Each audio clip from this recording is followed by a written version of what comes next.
तर शेतकरी मित्रांनो, आपल्या गोष्ट शेतकऱ्याची या यूट्यूब चॅनलच्या माध्यमातून आपल्या ग्रामीण भागामध्ये शेतीला जोड व्यवसाय करणाऱ्या व शेतीमध्ये नवनवीन प्रयोग करणाऱ्या शेतकऱ्यांच्या मुलाखती व त्यांचं मार्गदर्शन मी तुमच्यासमोर आणण्याचा प्रयत्न करत असतो. तर शेतकरी मित्रांनो, आपण दुग्ध व्यवसायामध्ये आपण म्हशीची गोठ्याची माहिती घेतच असतो. पण आज आपण म्हशीविषयी तर बोलणारच आहोत, पण आपण खास करून या गोठ्याविषयी बोलणार आहोत की आपण ज्यावेळेस शेड बांधतो त्यावेळेस दुग्ध व्यवसाय असो, आपले जनावरं पाळण्यासाठी असो, आपल्याला शेड कशा प्रकारचं पाहिजे. तर हे बघू शकता, हे शेड आता या शेडचं नेमकं काम झालेलं आहे, आणखी काम बाकी आहे. खाली बेड वगैरे करायचं बाकी आहे. पण पाऊस सुरू झाल्यामुळं जनावरं मध्ये बांधावं लागतात, त्याच्यामुळं ते 10-15 दिवस लेटवर गेलं काम. पण आपल्याला हे जे शेडचं स्ट्रक्चर आहे त्याबद्दल आपण बऱ्याच शेतकऱ्यांनी आपल्याला प्रश्न विचारले होते, कसं बनवावं काय नाही, जनावरांना आपलं दुग्ध व्यवसायकाला कशा पद्धतीचं शेड चांगल्या प्रकारे राहू शकते. तर हे बघू शकता, याच्यामध्ये 5 ते 7 म्हशी आरामशीर बसू शकतात. आता सध्या 3 इथं बघू शकता कशा प्रकारे बसलेल्या गायी आहेत, बैल आहेत. आणि आपण या शेडबद्दल माहिती घेणार आहोत. शेड किती बाय किती आहे बापू? हा शेड आहे 25 बाय 50 25. हे जर आपण हे अशा प्रकारे शेड बनविलं तर हे समजा हे जनावराला गरम समजा गरमी होणार नाही, याच्यातून हवा लागते, थंड वातावरण येते, जनावराला त्रास होत नाही. तर शेतकरी मित्रांनो, बघू शकता हे जे जाळं उभं आहे हे जाळं आहे ना, हे जाळं म्हणजे पहिले इतकं शेड होतं, पहिले इतकं होतं आणि 12 फूट आहे समजा, आणि चारी बाजूकून पत्र होते. त्याच्यामुळं अंधार राहायचा आहे की नाही, अंधार आणि हवा खेळती राहायची नाही. तर ते हवा आणि अंधार राहिल्यामुळं काय व्हायचं, जे जनावराला त्रास व्हायचा, गरमी व्हायची, पुन्हा उष्णतेमुळं ढोरं हे होऊ लागले होते, मशीर उलटू लागले होते, समजा दाबडू लागले होते.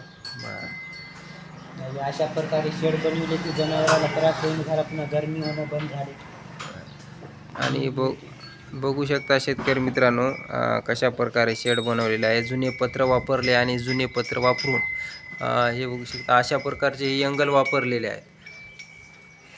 आणि पलीकडं पण एक शेड छोटं काढलेलं आहे ट्रॅक्टरसाठी पसारा ठेवण्यासाठी, ते पण बघू शकता. आणि ही जाळी लावली, ही जाळी लावल्यामुळे हवा खेळती राहते आणि जनावरं आपले चांगल्या प्रकारे चांगले राहतात, रोगराई पसरत नाही आपल्या ह्याच्यामध्ये.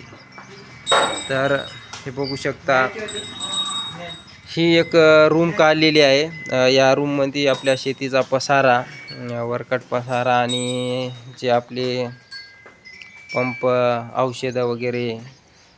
आणि हे बघू शकता इकडं कुटार, कुट्टी मशीन. तर अशा प्रकारे लाईनीची व्यवस्था गावाजवळच आहे. आणि इथं एक रूम काढलेली आहे छोटी, गड्यांना वगैरे राहण्यासाठी. सध्या याच्यात पसारा आहे, नेमकंच काम झालेलं आहे शेडचं. तर हे बघू शकता, तुम्हाला बाहेरून हे दाखवतो कशा प्रकारे हे शेड केलेलं आहे रूम. आणि खाली अशी तंडी मारलेली आहे. तंडी याच्यासाठी की काही जंगली प्राणी मधामध्ये जाऊ नये आणि आपल्या प्राण्यांना, म्हणजे आपले जे जनावर आहेत त्यांना कुठलाही धोका होऊ नये यासाठी हे केलेलं आहे.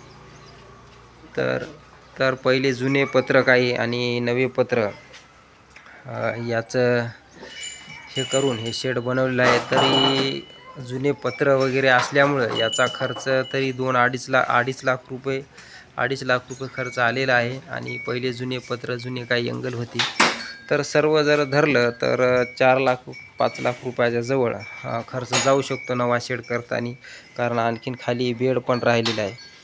आता ही म्हैस आपली विकत आणलेली आहे ना? हां, ही विकत आणलेली आहे. ही आहे विकत आणलेली, ते घरचं वगैरे. बरं, ही आपण कितीला विकत आणली होती?